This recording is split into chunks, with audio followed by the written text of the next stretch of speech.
Raquel Flores Buils, psicóloga y profesora de psicología de la Universidad UGI de Castellón. Sí. ¿Cómo te encuentras? Pues ahora mismo, bueno, encantada de estar aquí contigo y agradecida, ¿no?, también de que nos deis un espacio para comentar y conocer nuestras cosas, o sea que estoy muy bien.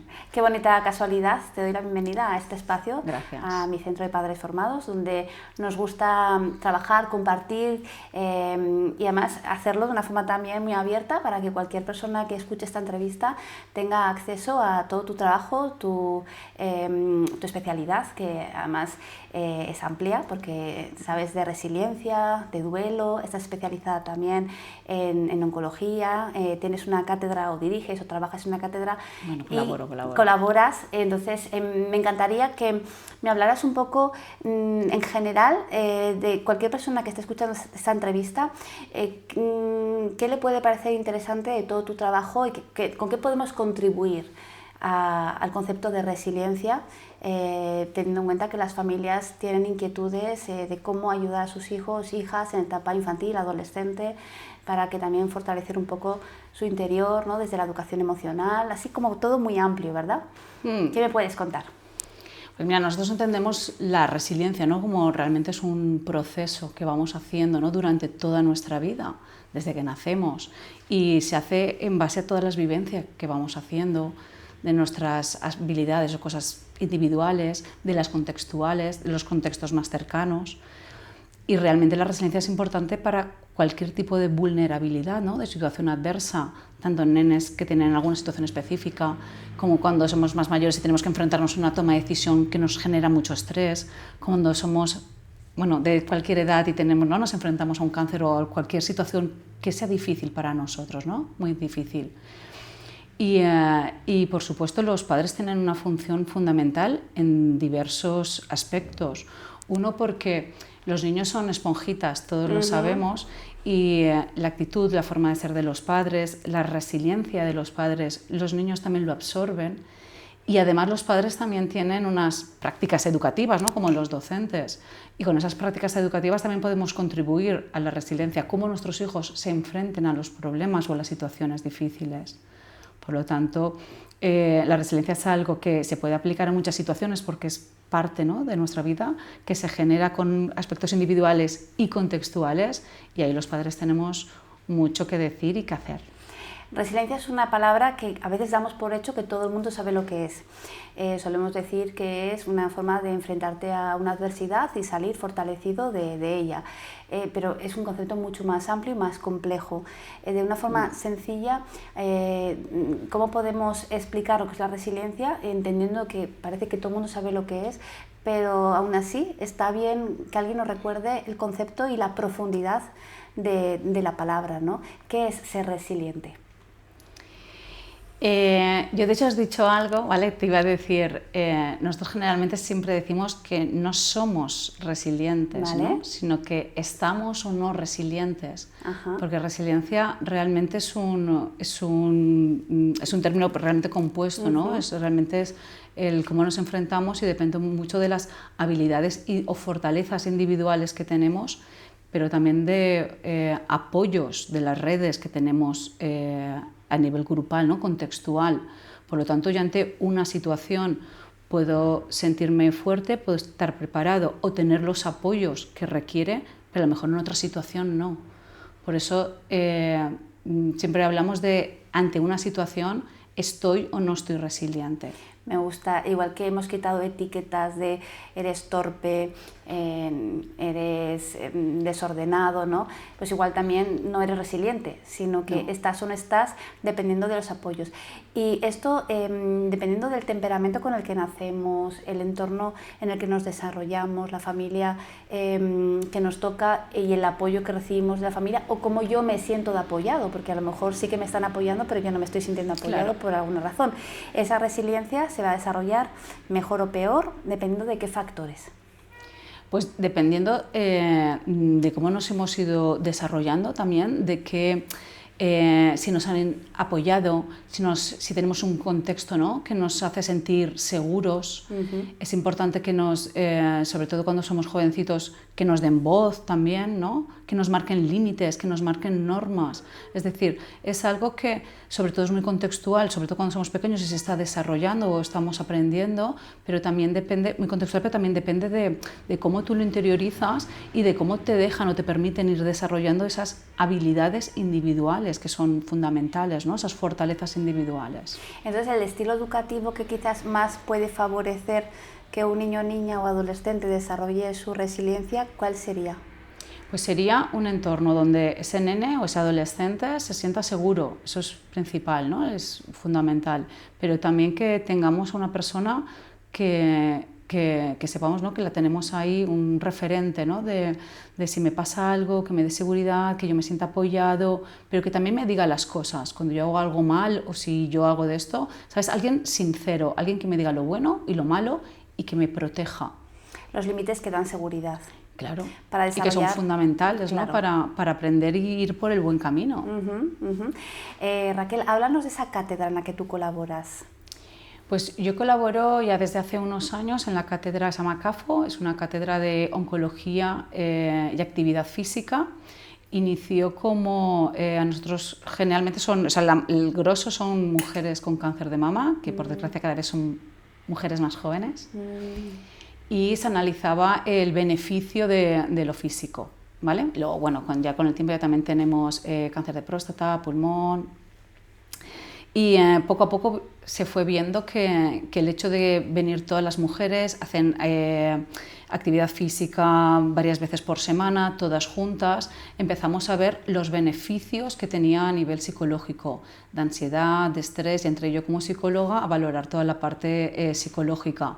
Entonces CAFO se convirtió no en una actividad física controlada con profesionales expertos, sino también un grupo de apoyo increíble, ¿no? Increíble, porque entre todas hicieron un grupo que no solo tenían un objetivo en común, sino también el sentido de pertenencia. Claro. Era el sentido de que entre ellas se entienden con la mirada. Habían algunas que tenían miedo de que se les movía la peluca a la hora de hacer actividad, tal. Cuando llevaban un par de días, una se quitaba la peluca, la otra también.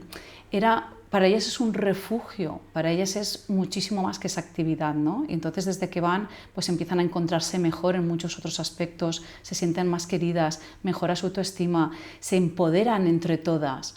Entonces, de hecho, hemos creado hasta una escala que se llama SISOC-CAFO, que evaluamos los beneficios pues, psicoemocionales de formar parte de este sentimiento de pertenencia, que realmente no deja de ser un apoyo resiliente contextual totalmente. Esto me recuerda a la investigación más longeva que se conoce de la felicidad, que habla de que los vínculos de calidad es lo que garantiza que las personas vivan más años y vivan mejor. Sí, es que te mejora la calidad de vida. Hemos hecho correlaciones con muchísimos aspectos, pero incluso hasta aspectos físicos. Es decir, si tú te encuentras bien, participas más también, lo aplicas más, sí que es verdad que el cáncer sigue siendo, aunque vayan a CAF o una asociación así, sigue siendo una situación estresante, pero la ansiedad y la depresión disminuye muchísimo. Y entonces eso hace que te encuentres mejor, que te sientes más motivada y por supuesto te encuentras mucho mejor y la calidad de vida es mejor. Y eso favorece tu proceso curativo, ¿no? Sí. De la enfermedad en sí. Sí. Qué bueno. Me encantaría también, Raquel, que nos contaras en situaciones concretas, por ejemplo, cuando hay una evaluación, un informe de alta capacidad o de TEA o de TDAH, de qué manera, o si hay una forma específica de trabajar la resiliencia o hay una forma general y luego hay que tener en cuenta las características de la persona y luego de sus condiciones. Mira, yo estos últimos años también me he centrado un poquito en lo que era la evaluación de los aspectos resilientes de nenes, tanto con trastornos del neurodesarrollo, y el año pasado hicimos un trabajo muy bonito con ACAST, que es la Asociación de Padres de Altas Capacidades de Castellón. Y todos estos nenes y adolescentes que tienen pues, algún aspecto, ¿no? especial, realmente a la hora de evaluar hemos visto que hay diferencias en sus niveles de resiliencia, de todos los tanto aspectos individuales como apoyos sociales pues diferentes, ¿no? Que se desarrollan de una manera distinta a los nenes pues de un desarrollo típico. Sabes que aquí no hay ni cosas ni mejores ni peores, sino distintas. Entonces, pero sí que es verdad que cada tipo de especialidad tienen aspectos diferentes. Por ejemplo, los nenes con TEA, TDAH, sí que es verdad que les cuesta más, a lo mejor toda la parte a lo mejor emocional, pero a veces de reconocimiento de emociones, a la hora de interactuar, tienen como problemas distintos a los que a lo mejor pueden tener los nenes con altas capacidades. Con los nenes con altas capacidades yo me sorprendí a la hora de evaluarles aspectos resilientes, en que, por ejemplo, los aspectos emocionales, todo lo piensan mucho, ¿no? Entonces los aspectos emocionales muchos los sabían identificar porque eran como más cosas del libro, ¿no? Y ellos saben identificar, pero a la hora de introspección emocional les costaba muchísimo el tema de la introspección emocional. Y luego a la hora de el trato con los contextos, con los grupos sociales, por ejemplo, con los mayores, adultos de referencia, muy bien. Y con los iguales sí que ya habían más problemas, ya encontrábamos ahí que ya no... el apoyo con pares ya les costaba un poquito más. Entonces, por ejemplo, nosotros creamos una escala que se llama RESPRIM, que es de resiliencia, que lo que hacemos es medir aspectos individuales, aspectos contextuales por separados, porque así en cada nene que tiene unas necesidades distintas nos puede dar un perfil de en qué dimensiones específicas pues de autoestima, de introspección emocional, de regulación, de propósito de futuro, que es fundamental, claro, sobre todo, ¿no? Tu proyecto de vida personal. Sí, sobre todo con nenes que tienen así alguna cosa específica, el propósito de futuro nos ha salido muy importante, resolución de problemas. Y luego con los aspectos contextuales, que sobre todo medimos el apoyo que perciben, no que tienen, que perciben en casa, en el cole y con iguales, es fundamental, es muy importante y es muy distinto según... Y entonces eso nos ayuda mucho a darle a cada nene lo que realmente necesita. Hay veces que no sirve una intervención de café para todos, claro, sino vamos a medir, vamos a evaluar cada nene en qué situación está para darle realmente lo que necesita, que evaluar realmente, claro, el único objetivo es ajustarle, ¿no?, la intervención y que sea lo más adecuada para el nene. Claro, entiendo que en cuestión de resiliencia hay que hacer como un trabajo previo por si acaso en alguna ocasión te encuentras con una situación que supera tus recursos y necesitas como activar ese estado resiliente, ¿no? Mira, la resiliencia realmente siempre se dice, ¿no?, que hasta que no te enfrentas a una situación difícil no sabes si eres resiliente, claro, o no. Pero la resiliencia se puede trabajar también a nivel de fomento, ¿no?, a nivel preventivo y a nivel de intervención, ¿no?, que decimos los psicólogos mucho. Entonces sí que es verdad que se puede desarrollar, tú puedes preparar a una persona, tú le puedes ayudar a desarrollar determinadas fortalezas individuales, como por ejemplo la autoestima, ¿no? Y luego también que sepa la importancia de tener grupos de apoyo cercanos, redes de apoyo cercanos, todo eso se puede trabajar. Entonces, si tú lo fomentas, si tú lo desarrollas, luego evidentemente ante una situación difícil ya tienes mucho ganado. Sabes que ser resiliente o estar resiliente no significa que las cosas no te duelan, pero sí que puedes enfrentarte a esa situación ¿no?, más fuerte, ya con armas, ¿no? Con armas. Y luego evidentemente a veces pues pasa algo inesperado y lo tienes que trabajar a partir de un suceso, ¿no? Claro. Pero ahora, como en todo es mucho mejor trabajarlo a nivel preventivo. Claro, para cuando llegue el momento, si llega, ¿no?, te puedas enfrentar a ese evento traumático pues con tus redes y también con tus recursos, ¿no? Sí. Quizás un poco para ir finalizando, aunque antes de terminar te querré preguntar si quieres decir algo que yo no te haya preguntado, pero sí que me gustaría preguntarte con respecto a en la actualidad cómo muchos jóvenes se están dejando llevar pues por mensajes de autoayuda, pero que de alguna manera se les invita a ser fuertes, a ser resilientes, ¿no?, a enfrentarse a la vida, pero muchas veces sin cuidar realmente la parte vulnerable, ¿no?, que no siempre tengo que estar bien, que estar mal a veces está bien. que mostrar mi parte vulnerable no me hace débil. Entonces hay como unos mensajes contradictorios, pues por el consumo de las redes sociales, ¿no? Porque buscan sus referentes muchas veces en esos grupos y tienen pues a veces unos líderes o referentes que están en unas plataformas que están dirigiendo un poco también su personalidad o su identidad, o está de alguna manera influyendo en su desarrollo de la identidad, ¿no? Entonces aquí podríamos advertir a las familias de algo con respecto a cuidado, esto no es resiliencia. Sí, yo creo que todos los mensajes estos están positivos, ¿no? Parece que hoy en día no nos podamos permitir estar tristes o pasarlo mal, o que hay que evitar, y los padres somos cada vez más protectores, intentamos que los chavales no tengan situaciones adversas o difíciles, y en verdad es que eso es parte de la vida. Realmente las adversidades las vamos a tener a lo largo de la vida, y lo que hay que hacer es fortalecerles, ayudarles a saber resolverlas, no intentar resolverles las...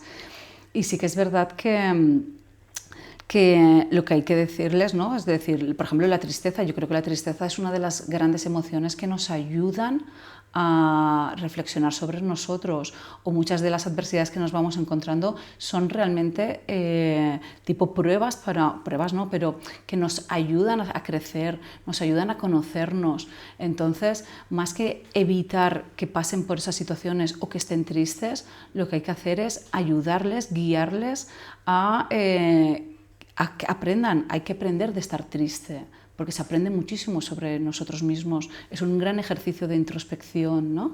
O ante las adversidades, es una oportunidad de crecimiento. A nadie le gusta enfrentarse a una adversidad, pero hay que preparar a esos chavales para ello. Entonces hay que hacer que se enfrenten guiándoles y ayudándoles, pero hay que hacer frente a esas situaciones, no hay que negarlas.